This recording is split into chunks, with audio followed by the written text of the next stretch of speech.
প্রিয় বন্ধুরা, আমি কিন্তু এই লঞ্চের ভিতরে আছি। দেখেন, যারা আমাদের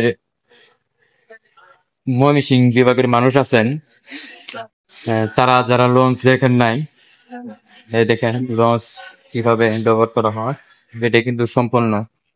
তো যারা লঞ্চ দেখেন নাই, আমি কিন্তু লঞ্চের ভিতরে, দেখছেন লঞ্চের উপরের ইয়েটা কত সুন্দর। তো যারা লঞ্চ দেখেন নাই তাদের উদ্দেশ্যে কিন্তু আমি ভিডিওটা করতেছি।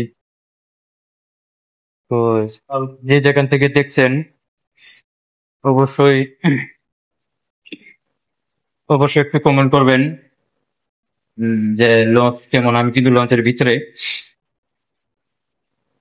দেখতে পাচ্ছেন। প্রিয় বন্ধুরা, যারা এই মুহূর্তে আমার এই ভিডিওটা দেখছেন অবশ্যই কমেন্ট করবেন এবং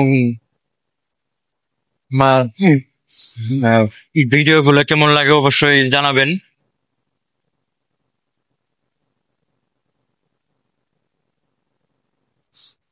অবশ্যই জানাবেন। তো আজকে এই পর্যন্তই। সবাই ভালো থাকবেন, সুস্থ থাকবেন। সালাম আলাইকুম।